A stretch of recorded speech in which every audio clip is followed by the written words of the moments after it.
James Stewart as the six-shooter.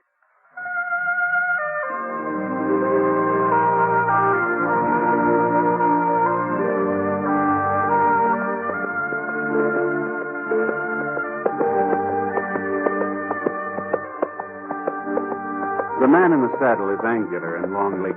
His skin is sun-dyed brown. The gun in his holster is gray steel and rainbow mother of pearl, his handle unmarked. People call them both the six-shooter.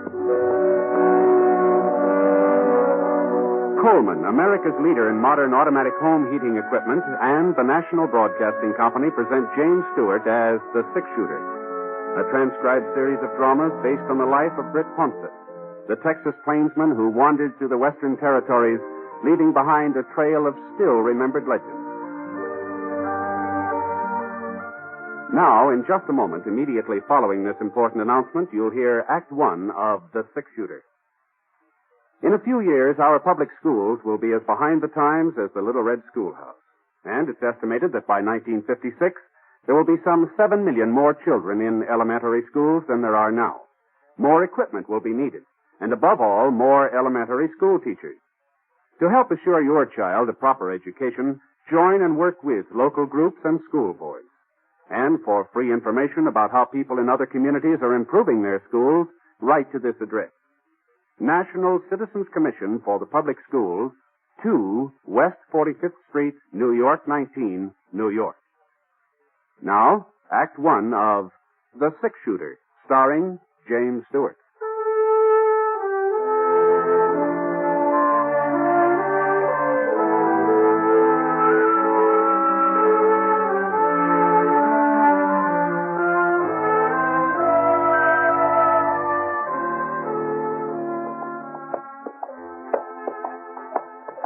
It was hot that afternoon. A low, crawling kind of heat that seemed to be following us as we rode along. The sun hadn't come out in the morning, but about noon it pushed through the clouds. Boy, it was hot. By 4 o'clock, when it should have been cooling off, it just seemed hotter than ever. We still had about 15 miles to go before we'd hit Lead Creek. That was where I figured on getting a job helping lay track on that new spur line to Salt Lake City. I nudged Scar on the flank, and we headed down a little gully. His ears pricked up, and he jerked his head. I wasn't sure whether he'd heard something or just sensed it. You know, with a horse, it's pretty hard to tell where hearing leads off and sensing begins. What's the matter, boy? Hey. And then I heard it, too. I wheeled Scar off the trail. Went about 20 yards before I saw him. He was lying in the shade of a yellow boulder in a clump of mesquite. Young fella, just lying there. He looked comfortable and relaxed like he was taking a siesta. But he couldn't have been enjoying himself too much, not with a big red stain like that across the front of his shirt.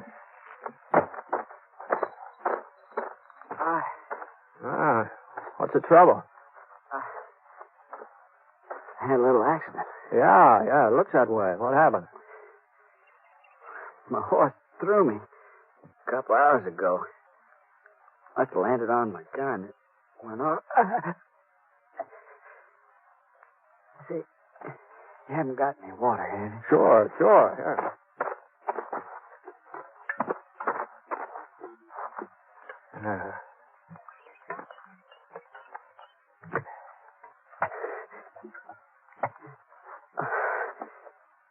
Thanks. Lucky you came by, mister. You're a stranger, ain't you? I'm just passing through. Yeah, I'm not much of a doc. Maybe I can fix a bandage for you for the time being. I already fixed one. Just my shirt tail. Don't seem to be doing much good. Oh, yeah, let me see if I can tighten it. Hold on now. You think you can ride? I don't know. You ain't seen my pony yet. Hello, with a half moon on his flank? No, I can't say I have. Not to run off. Oh, now, just don't worry about him. My horse will get us into Lead Creek. Lead Creek? Yeah, it's close to town, isn't it? Yeah, I guess it is. Yeah, all right, now, let me give you a hand here. Ooh.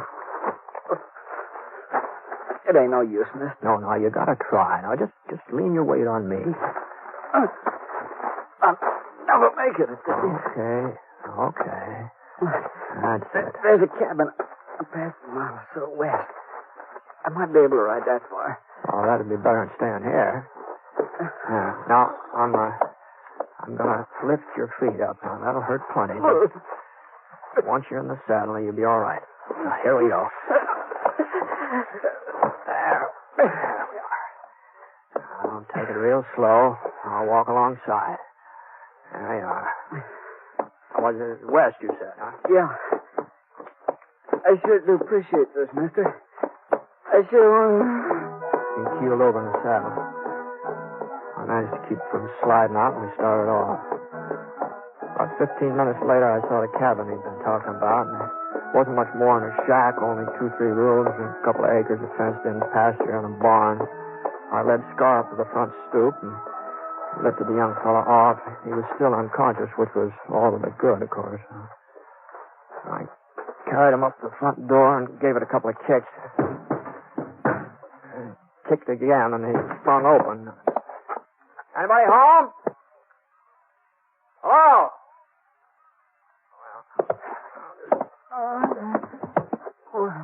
Yeah, now you just lay there. I'll try and get some rest. I'll look around. Where? He passed out again. I covered him with a blanket lying across the foot of the cot there. Supper was on the kitchen stove. Beef stew. Smelled pretty good.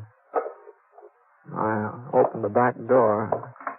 I saw somebody cutting up a pile of kindling over near the barn. Whoever it was sure knew how to handle an axe. Where'd you come from? No, I'm sorry if I frightened you, ma'am. I knocked on the front door, but I guess you couldn't hear me, huh? I ain't got no handout for tramp. Go on, get out. Well, I'm not exactly a tramp, ma'am, although I'm not blaming you for thinking it. I've been riding for quite a spell. Well, what do you want? I ran across a fellow a little while ago in a gully just east of here. He'd been shot up. Shot? Yeah, he said his gun went off accidental. He's hurt pretty bad, and since this place of yours was the closest... Where is it? I took the liberty of putting him in the cot inside there, so I hope you don't mind. Well, she didn't wait even for me to finish. She just marched past me like I wasn't even there. I watched her for a second, and then I followed her into the house.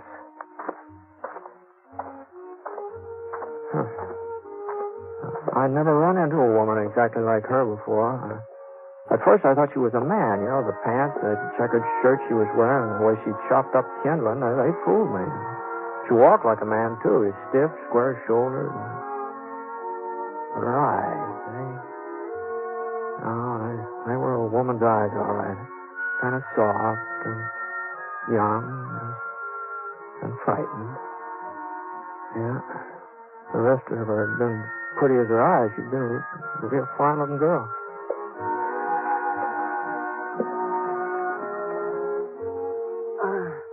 Take that rag off him while I fix a new bandage. Yes, ma'am. It's a shame to tear up a fancy petticoat like that. I got no need for petticoats, mister. Can you turn him on his side? That's better. Now, if I can just get the bleeding to stop. You know him, ma'am? No. Why should I? Oh, I just thought since he was in your neighborhood. Lots of folks pass by here. That don't mean I know him. I don't know you neither. Oh, sorry. My name's Ponsett. Rick Ponsett. Ponsett. I've heard of you somewhere, haven't I? No, not likely. This is the first time I've been around Lead Creek here. Got a pocket knife? Yeah. Thanks. George, you're doing a real good job on him, you know. Your husband off somewhere today? I'm not married. Oh, it must get kind of lonely out here all by yourself, doesn't it? I like being alone. I want a lot of people around me. Mm-hmm. No, I can't say I blame you. I never been much on congregating myself. I always sort of like to, well, you know, that bleeding's letting up a little. All right, I guess I'll be shoving off, ma'am. When I get into town, I'll send a doctor out here. No. No, you can't. What I mean is there is no doctor in Lead Creek. Oh? He moved away a couple of years ago. Well, there must be a doc somewhere around these No. places. Not within 100 miles. I'll have to take care of him myself. Well, maybe I can find somebody to help you. You know, since I brought him in here, I sort of I'd feel rather do it alone. I'll manage all right. Well, that's mighty decent of you, but him being a stranger, all right. So long. Mr. Ponce, Yes, ma'am? you won't tell the folks in town he's here. Hmm? Well, he's a stranger, like you said. He don't concern them, and I don't want them laughing at me. They'd say, Jenny Garber's finally got herself a man. And if he wasn't unconscious, she'd never have managed it. So, you won't tell them, will you? Well, I don't suppose anybody will ask me about him. Easy, boy. Easy. What are you looking at? Oh, I was just noticing those horses over in the pasture there. Those both yours? Yes, they are. Why? No reason. No, that pinto looks like a good animal. What do you call him? His name's Moon, because of the marking on his flank. Looks like a half moon. Yeah, I can see it, yeah. Well, I hope the patient doesn't give you too much trouble. All right, come on.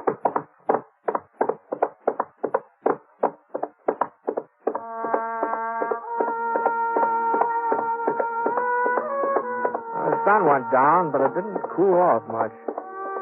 Maybe when the moon came out, there'd be a little breeze. I've been riding for a couple hours since I left the cabin. Still had 5 or 6 miles to go before I hit Lead Creek. We were coming through a narrow canyon when I heard a little rustling sound. First I thought maybe it was that breeze I'd been waiting for. The next thing I knew, I was behind a rock. I wasn't quite sure how I got there. I guess my legs sort of took over without me having to tell them what to do. You ain't got a chance, Ned. We're all around you.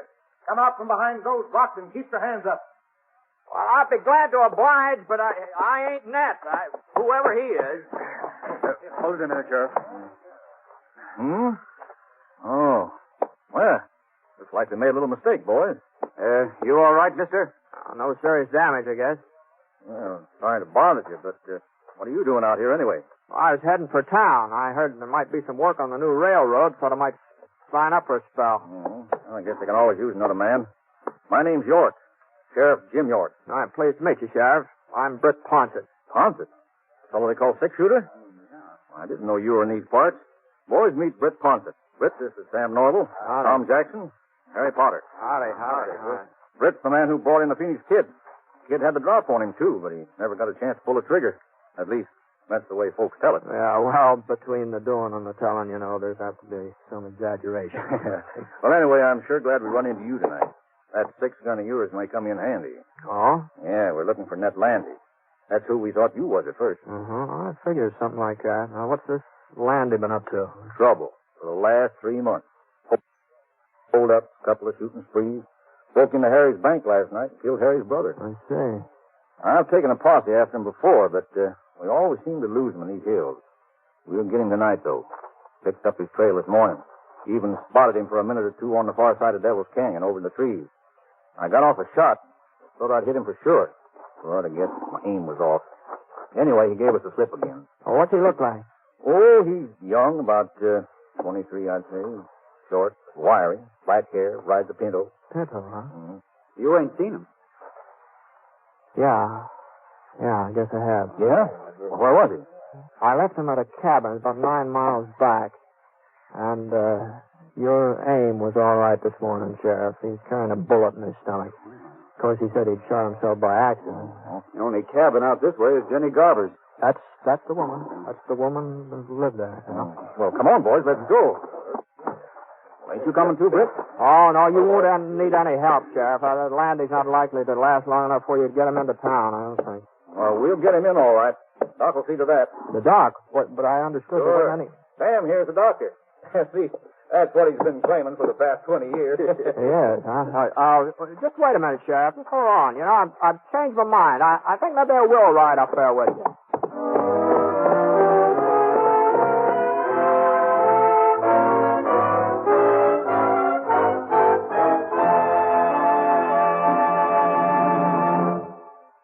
We'll return to James Stewart as the six-shooter in a moment. First, a word from Coleman, America's leader in modern automatic home heating equipment. You'll be glad this winter you bought a Coleman heater this fall.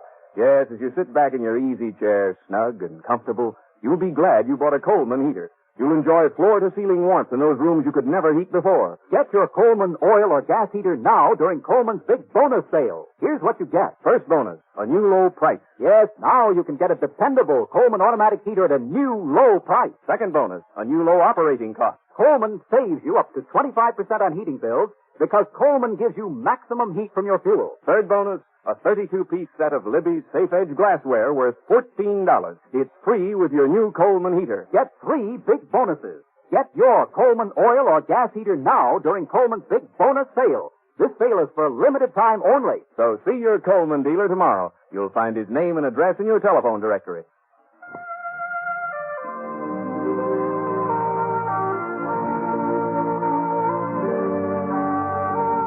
Now, Act Two of The Six-Shooter, starring James Stewart.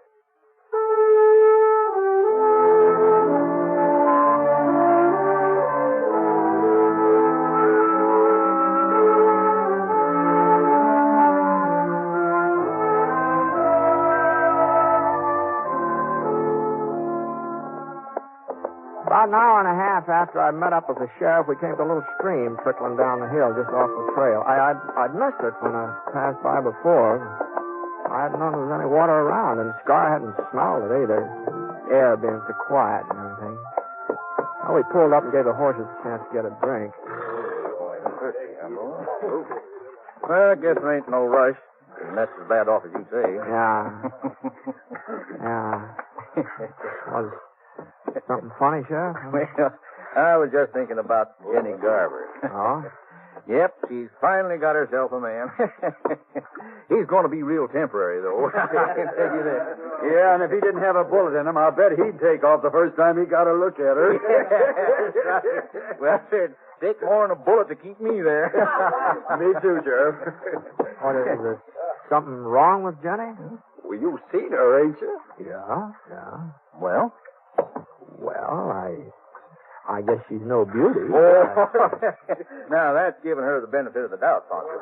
Now, if you ask me, my horse is better looking. No, you know, Sheriff, now there are a lot of plain women seem to get along all right. Better than some of the pretty ones, you know. Well, it ain't just that Jenny's ugly, but she's so darn awkward and big. Why, even when she was a little girl living in town, she was always a head taller than any boy her age. And stronger, too. Well, I guess they've had enough to drink. Yeah, the thing was, her folks was peculiar about Jenny. Wouldn't admit she was any different from the other girls. Hey, you remember how they used to dress her? All those fancy clothes with frills and ribbons. What made her look twice as foolish as she would have otherwise. No? Her father used to take her to parties, too, in the square dances, but he was the only one who ever danced with her. No, sir, I don't think a single boy in town courted her. Not one. You're forgetting Willie Franklin. Oh, sure. Who is Will Franklin? Yeah. He's quite a cut-up. Made a bet one night with some of the fellas. He said he'd get Jenny to agree to marry him. He took her out in his wagon and proposed. Of course, she said yes. But he didn't know that Willie's friends was all hidden in the back of the wagon. Leastwise, he didn't know it until they all busted out laughing. It was right after that her folks died, wasn't it, Sheriff? Yeah. That's when she bought this cabin. About 5 years ago, come to think of it. Well, Jenny can't be more than 25 or 6. Looks a whole lot older, though. Wouldn't you say so, Britt? Oh, I don't know. I'm not much good at judging ages, especially a woman. There's her place, up ahead. Lamp's still on. She must be up. Sure, she's up all right. First time she ever had a man within touching distance, ain't it? Ooh. What's the matter? Yeah, we better leave the horses here and go the rest of the way on foot. Oh, no. Landy's not apt to give you any trouble. Oh, you never can tell. You may be feeling better by now. Yeah, but not that much. Hey, he's seen us. Didn't waste no time about it, neither. Guess he wasn't as sick as you thought, Britt. Or else he made a mighty fast recovery. We'll never hit him from down here. What do you suppose happened to Jenny? I don't know. I've forgotten about her. He's probably got her half scared to death. Well, we'll have to rush him. It ain't going to be easy, Sheriff. With this moon, he's sure to spot us. Well, that's all we can do. Sam, you and Harry see if you can make it up to the fence over there. Right. You okay? Okay. Now, I'll fire twice. That'll be the signal to close in. Now, hold on a minute, Sheriff. Yeah? Just hold up here a minute. Now, if we go plowing up in front of that cabin, somebody's going to get hurt. Well, what's the matter, Posset? You've been shot at before. Well, that doesn't mean exactly I like the idea. And besides, there's another way of getting in that door around back. And there are a couple of trees back there, too. Oh, no, he'll be watching the back door. That's no fool. I know, but it's worth a try, eh? All right, I'll go with you. Now, wait a minute. Now, you just let me go alone. One man ain't as apt to be seen. Now, you just keep firing. And if I ain't back in 5 minutes, well, we'll take him your way, huh? 5 minutes. We won't wait no longer.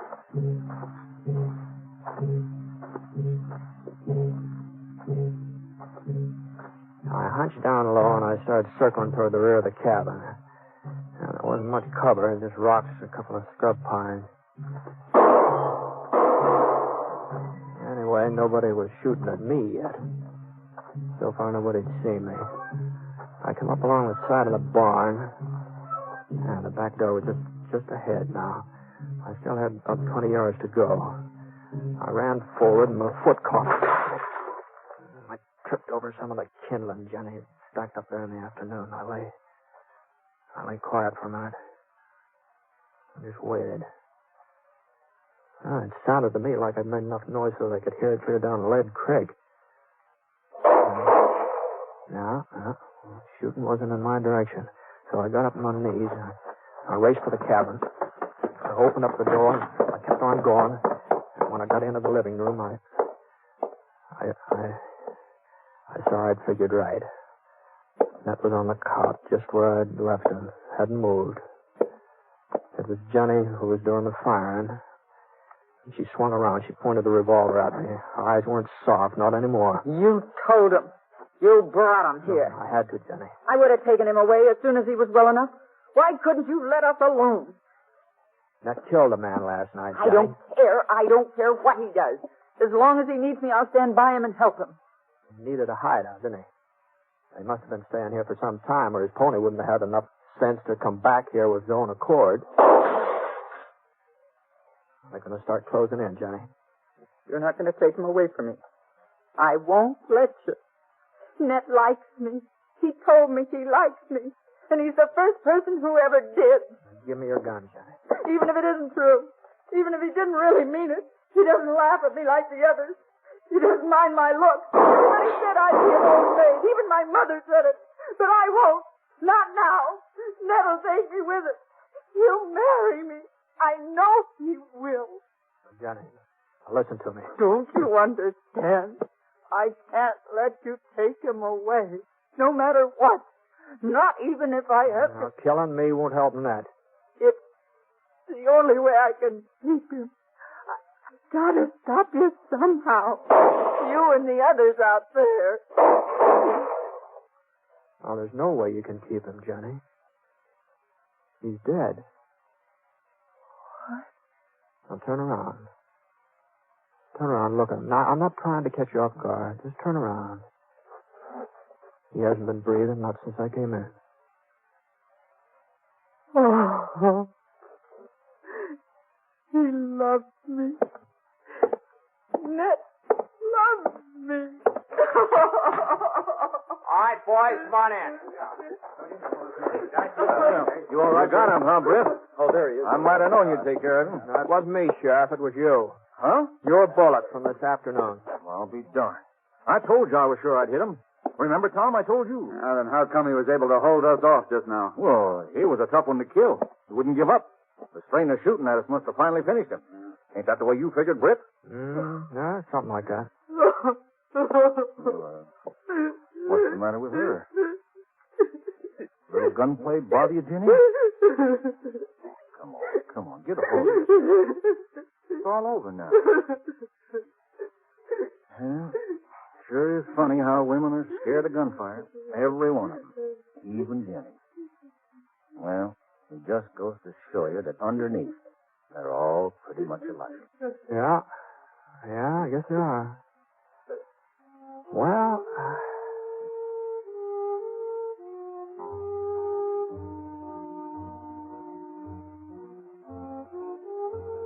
Nat was buried the next day, and there was one bunch of flowers at the funeral, wild daisies. Folks just couldn't figure out who sent them. And, they tell me that it was right about then that Jenny Garver started acting different. Oh, I don't mean she got pretty or anything like that, but she did seem more confident. She just seemed a little more sure of herself. Well, people said if they didn't know better, they'd swear that a man had something to do with the way she changed, but of course they all knew better.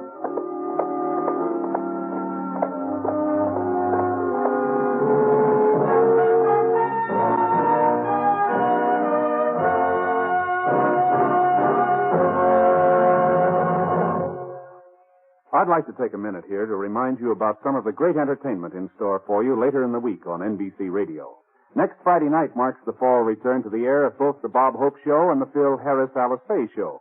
Both these great comedy programs, formerly heard on different days, now join forces to make Friday night a top listening night on NBC Radio.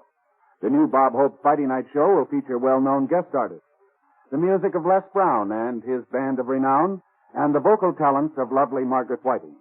And, of course, Bob will be in there delivering his rapid-fire topical humor. You'll find that the Bob Hope Show is most enjoyable listening each Friday night on NBC Radio. And immediately following Bob Hope, listen to the Phil Harris Alice Faye Show. And Alice has her brother William to keep her informed of Phil's hilarious actions. Also, in the talent-filled cast, you'll hear Julius Abruzio and little Alice and Phyllis. You'll hear wonderful comedy every Friday night beginning this Friday night on NBC Radio. Yes, for the best in Friday night radio entertainment, remember to tune where you hear the familiar three chimes for the Bob Hope Show and the Phil Harris Alice Faye Show. Two great programs returning this Friday to NBC Radio.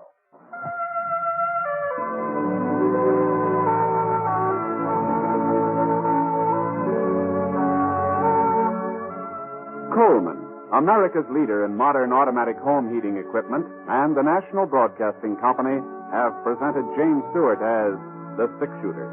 Mr. Stewart may currently be seen in the Universal International picture Thunder Bay. The Six-Shooter is an NBC Radio Network production in association with Review Productions. It is based on a character created by Frank Burke, and today's transcribed story was written by him. Special music was by Basil Adlam, and heard in the cast were D.J. Thompson, Jeff Kirkpatrick, George Neese, and Harry Bartell. The entire production is under the direction of Jack Johnstone. All characters and incidents were fictitious, and any resemblance to actual characters or incidents is purely coincidental. Hal Gibney speaking.